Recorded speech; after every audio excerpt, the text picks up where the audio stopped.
It's not like these women are like serving their husband a cocktail and a plate of cookies at the end of the day. Women and men are able to grow not just in the minute to minute of caregiving, which we know is demanding and leadership training in and of itself, but how they're actually sharpening their skills in new ways such that they're not counted out of the workforce. 1 in 3 women working out of the home are planning a career pause in the next 2 years.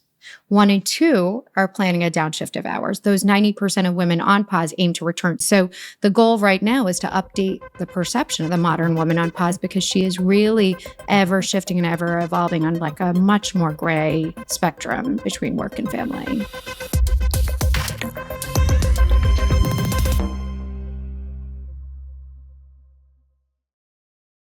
I'm Bob Safian, and I'm here with Neha Ruch, founder of Mother Untitled, author of the new book, The Power Pause, How to Plan a Career Break After Kids and Come Back Stronger Than Ever, and a mother of 2. Neha, thanks for joining us. I'm so thrilled to be here. Thanks for having me. You're on a mission to reduce stigma for women around stepping back from a career to focus on family. There's so much uneasiness right now about challenges and choices that American families face around work and raising kids. So many labels and stereotypes. As I was introducing you, I realized that I may have fallen into some of those traps. How do you introduce yourself? Do you start with your family, your career, your education? I know you have an MBA from Stanford. I think we lean on the answer to what do you do in place of who are you. And so for a long time, I got to say, I run brand at a tech startup. And in like a few pithy words, I was saying, like, I run, so I'm a leadership position, brand, so I'm somewhat creative, and a tech startup, so I was, somewhat ahead of the curve or a risk taker. And so it conveys a lot about you. And then when you part with that, you realize, wait a second, we have more expansive identities. All those skills and accomplishments go with us. So for a while, I would word mama, people would ask what you do, and stay-at-home mom, for reasons we'll go into, didn't quite fit. And so I started to perfect. Right now, I get to be with my kids. We'll see what comes next. And what's been interesting as I shift back to more work outside of the home in launching this book is now I stumble because I want to say I'm mostly with my kids, but I'm not. That's not where I am. My kids are in school. So I'm saying right now I'm getting ready to launch a book, and we'll see what comes next. And that term you mentioned, stay-at-home mom, like, what does that term mean today? Because as you describe it, like, it sounds a little bit like a pejorative. Some people think it should be a badge of pride. Is there a better term? I don't think we've landed on a better term, but if we back up, the phrase stay-at-home mother, just by pure sociolinguistics, is flawed, right? Stay at implies stagnancy. Working is an active verb. So just by nature of the language, it sets us up to fail. Let's look at the 1970s, and we had the second wave of feminism, right? And we were trying to prove women's capacity in the workforce. And the media really was able to continue to create new narratives, show women archetypes in work, and yet we left behind anyone at home with apron strings, with the June Cleaver archetype, right? To this day, if you poll the American public, we ran a survey in 2023 of 1,000 members of the general population, 1,200 women in downshifted careers. When asked who they think of when they think of the stay-at-home mother, they will still say June Cleaver. When they think of the working mother, they will say Michelle Obama. One is fact, one is fiction. And so the goal right now is to update the perception of the modern woman on pause, because she is very different. And she is really ever shifting and ever evolving on like a much more gray spectrum between work and family.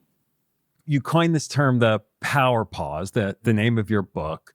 So what does it mean, and what's important about the pause part of it? Well, when I stepped into my own chapter of stay-at-home motherhood, I was gobsmacked by just the sheer amount of pushback, whether it was from peers or family members wondering, like, what are you going to do all day? Are you going to be bored? Did you really waste that education at Stanford that you mentioned before?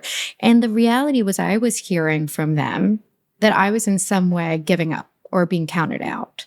And the reality for me, like 90% of women on career pauses today, is that I did aim to return to the workforce. This was just one chapter, and I wanted time with my child. I wanted time to surround myself with new experiences and see what came next. But by no means did I intend to stop growing.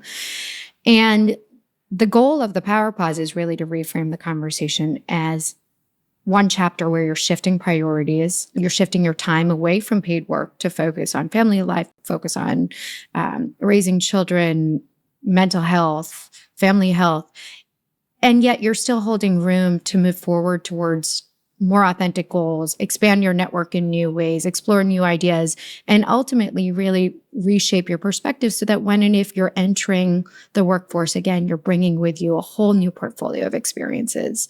And what we want to do is be able to dignify that stage of life so that when and if women need or want to pause, they can be respected and supported and ultimately have an easier time getting back in. You've said that the title of the book and the premise were controversial when you took the proposal to publishers.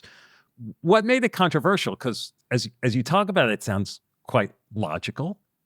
Well, you're looking at, first of all, a generation of women, oftentimes at publishing houses and in the media, who have clocked in a lot of time in the workforce. And we've all been served these sort of black and white ideas of stay at home and working. And for so long, especially among women, right? And I want to say now that 1 in 5 stay-at-home parents are fathers, actually, and that number is ticking upward. But stay-at-home and working mothers were pitted against each other for a long time. The sort of rise of the quote-unquote mommy wars happened in the 80s and 90s. That label was invented by media to talk about how what sort of one side was associating with staying at home because they wanted secure attachment with their children. And one side was working out of the home because they wanted to model ambition for their children. And the reality is we made it about the kids, which like naturally, as soon as you make things about the kids, it's going to raise your defensiveness, right? And then you dig in your heels and say, well, my way is better and my way is better. And what we know now is, first of all the research shows that whether you're working out of the home or in the home or existing in between, you can produce healthy and happy outcomes for your children. Also, what we know is that from our research last year, 1 in 3 women working out of the home are planning a career pause in the next 2 years. 1 in 2 are planning a downshift of hours. Those 90% of women on pause aim to return. So really, we are ever evolving and ever shifting. But for a while, we were sort of facing those black and white notions and having to convince whether it was media or publishers, that this work was not anti-feminist. It was not about setting women back to defending tradition in the home. It was about introducing new valid options to help women be able to step into a career pause or downshift and be able to remain active and engaged so they could ultimately have more choices available to them on the other side and less penalty. Women are having children at the average age across the country of 30, and that skews higher on the coast. So they're clocking in more education, more work experience like myself, right? I'd already done a decade in brand marketing. And then they have more equitable relationships with their partners, like what we just talked about. Dads are spending 3 times the amount of time with their kids than any generation prior. So it's not like these women are like serving their husband a cocktail and a plate of cookies at the end of the day. What we want to do is be able to showcase how women and men are able to grow not just in the minute to minute of caregiving, which we know is demanding and leadership training in and of itself, but how they're actually sharpening their skills in new ways. I've often wondered why a pause to take care of kids isn't looked at as like just another job experience. Why isn't it on a resume? There's plenty we learn from parenting, and people's careers take all kinds of other twists, not necessarily family related, that we put on resumes. Is this just cultural stigma? I think we've diminished the value of care for a long time. First of all, just like economically, it doesn't have a line item on the GDP. I know there are peers of mine who are working on that. Eve Rodsky, with her tremendous work with Fair Play and the Fair Play Institute, are really advocating for that. But when you don't have a place in the GDP, then it gets diminished. And then you add to that it's work that is assumed to be done out of love, which of course it is, but it still comes with value. So salary.com did their own survey and their own math to say, well, if a home parent was assigned value based on all the roles, chauffeur, chef, educator, then they would be making $184,000 a year. No one's assigning that salary, but the work, that data is meant to signify that this is actual work of value, and parents who are doing that work should be valued and respected as such. I would go one step further, though, to say that it's not just those care tasks that I think we deem as easily outsourceable. It's the really intellectual and emotional labor. And so it's much more complicated work. And I think if we can dignify it as such, we can start Mm, to not just assign it value, but I think we can start to elevate our perception of how that work can shape professionals' experience and perspective on the other side. I mean, you said that time away from work can lead to a more focused, more impactful career in the long term, which is, seems counterintuitive. Our careers, and you know this, I think you've spoken to this before, are getting longer, right? So we're looking at a longer game.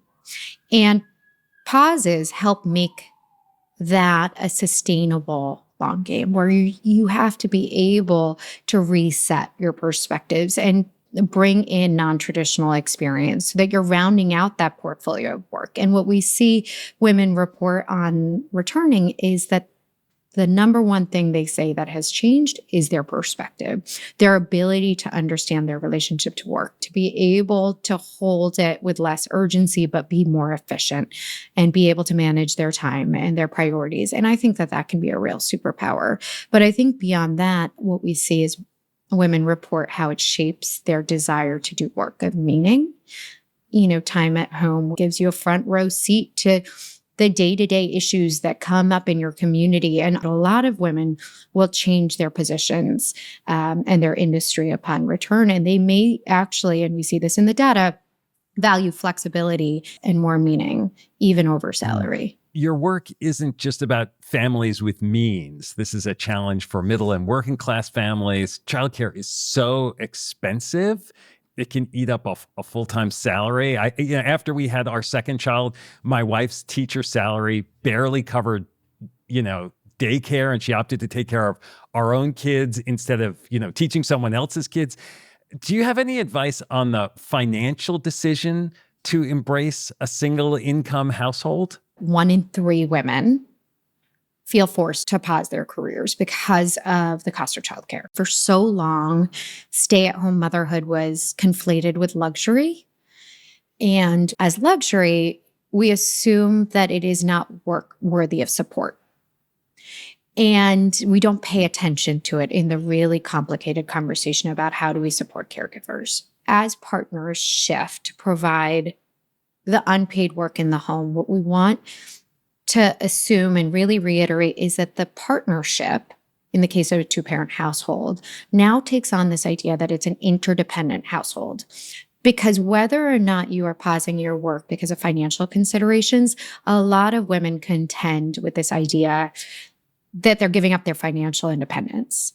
And when you feel like you no longer have financial dignity, it can really make it hard to invest time back into yourself. So before you pause, as you make that decision to how are you going to support your family in this next chapter, ideally that is a conversation you're having 3 to 6 months out. You're going through that budgeting exercise together and you're making really conscious decisions, whether it's we are together going to reduce our spending on travel or entertaining our friends to be able to accommodate that loss of income because we together are deciding that one partner at home makes sense for us. And that joint household investment, that joint household interdependence, then has a ripple effect of the home parent being able to say, you know what, I deserve breaks as well. Because too often we see women, and I was guilty of this as well, saying, well, if I part with my paid work, now my entire value is in taking care of the house, and I no longer deserve support. And I certainly can't invest in paid help. And obviously that is a flawed mindset because what we know is our children are best served with whole and healthy parents. And so what we want to be able to do is also rethink then when we're investing in maybe 10 hours of a babysitter, or we're saying, let's block and tackle on the weekends so we each get breaks. We're saying both parents are contributing, both parents deserve care and support, and no one should be working 24/7 without breaks. As you mentioned, there are an increasing number of men who stay at home, 1 in 5. Are the challenges that men face different?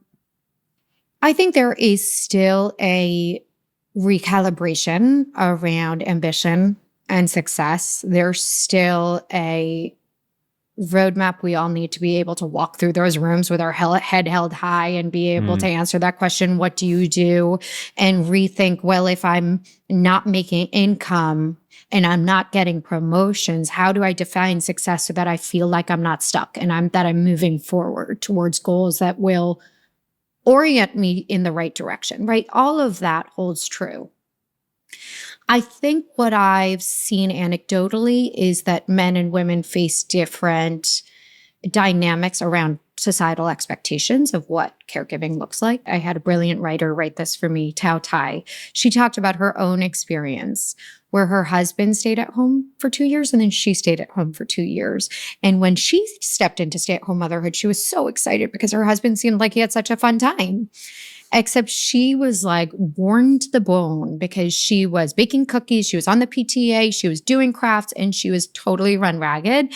And finally, her husband looked at her and was like, why are you trying to get the approval from some nebulous good parenting committee? I didn't do any of this. And she realized she was operating at some standard where to prove her worth as a stay-at-home mom, she needed to be a super mom. I noticed that you dedicate the book to your father. Why is that? So my dad immigrated with a company called Infosys, and he built that company in the States and then became a venture capitalist. And when he and I were walking around Union Square and I was pushing a little toddler around, I shared this idea that most people thought was like, oh, she's giving up her Stanford Business School degree and this impressive salary to like write a mom blog. And he looked at me and he said, I know that you're taking on a big mission. He saw the worth in it when no one else did. And I think sometimes we need that other person who believes we can do it. And he believes that something doesn't have to look big to be big. But I think beyond that, he was really in the startup grind, you know, through my early years in America and then through my teens. My mother, who had paused her own work to be at home, was his like unofficial, you know, head of human resources, right? She would get the new employees set up in the school system. She would entertain all of the partners. She would sort of be the emotional sounding board.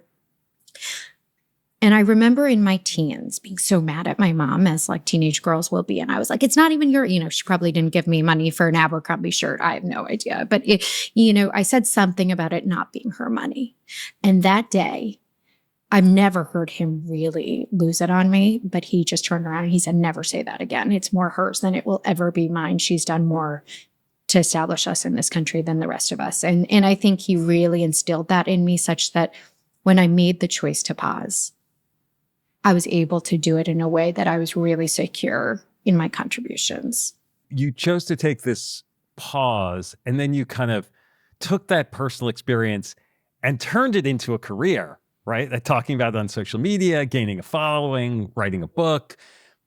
Well, our skills don't evaporate, right? And our interests don't evaporate when we step into a career break. And I say this to all women, like audit the things about your career that you are really proud of when you step into a career pause, because you don't want to lose sight of those. Those go with you in your identity, even if you don't have that pithy title. And I loved brand. I loved marketing. I really found content that women absorbed fascinating. And then when I stepped into this career pause, I thought, okay, well, now I've already parted with the ego of leaving my career. I might as well start dabbling with something else. And I will tell you that in this culture, we have a way of diminishing small projects and passion projects and lifestyle businesses and little blogs. And I remember going to my 5-year Stanford Business School reunion and someone like overhearing people whispering or snickering about that little blog. And, you know, of course I wanted to say to them, no, this is how I'm taking on like a big cultural change. And this is how I can do it in a small way while my kid's napping. And, you know, I think maybe it was Jeff Bezos who said, you know, you have to be willing to be misunderstood for a long time. And I think that was the gift of parenthood, right? Because you're always making choices that not everyone understands. And I got to plant seeds for this work. I wanted to dabble in content. I wasn't making money early on. And so I set those sort of clear success metrics that were learning, impact, and networking. And so I would say I will go to different motherhood content entrepreneur networking event each quarter. I will write 3 blog posts a week. I will start this Instagram channel, and it was small early on. There is an irony in trying to build the first platform for women on career pauses while you're on a career pause. And, I would get to a new year, in 2017, it was really growing. And then 2018, I had my second child, which brought me to my knees. And then 2019, I was like, well, this is my year. And, the pandemic happened. But then timing is everything, because I came out of that and the world was finally re-examining work and family. And my children were aging into school. And so I was ready to put more in. And I was ready to step into a thought leadership position on this, because I had been living it and writing about it and researching about it and interviewing it for all those years, even if it didn't look impressive on the outside. Are there policy changes for mothers and families that your organization, that Mothers Untitled, advocates for? If we can get to a place that we can give stipends for families who opt for one parent to be at home, then we can reduce the burden on the child care system. We can start to make pausing a real financial possibility for parents. At a base level, I love the work of Moms First, because I think that paid family leave allows parents to be able to make this choice, whatever their choice be. I think that there's other sides of this. I really talk a lot about universal health care, because I think if we had that as an option, more parents would be able to shift into freelance and consulting opportunities, so that both partners would get the flexibility they need to be able to raise their family in different seasons. The work that I'm most closely tied to is actually within the employers, so in really changing the minds of HR managers. I don't see a world that we're getting to a place where they're going to sit across from a returner and say to them, tell us about that career portfolio of non-traditional experiences and how it added to your skills. But I think we can get to a place where we can reduce the bias when they're looking at 2 resumes side by side.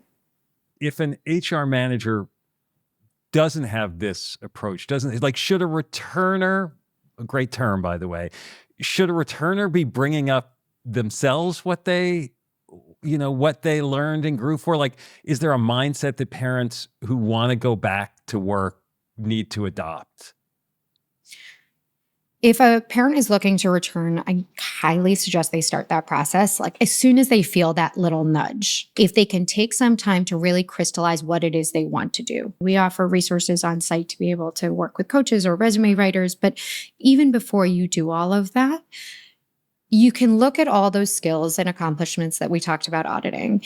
And when you're ready, start auditing how you spend your time on a week-to-week basis and what the moments or activities are that you feel the most proud of. Whether you advise your partner on a marketing campaign for their tech company, that was me, I did that.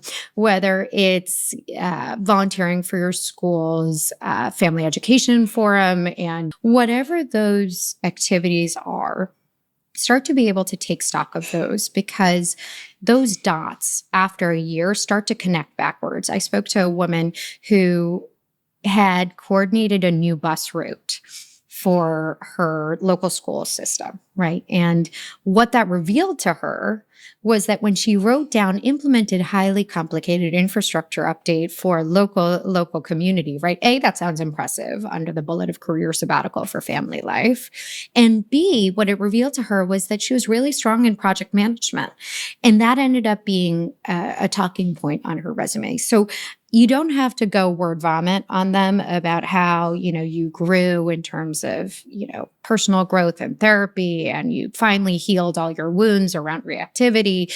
But you can sort of extract the bullets that are applicable to the job that you're looking for. But that takes being able to really take the time and intention to take stock of those over the course of ideally the entire time you're at home, but at least in that year beforehand.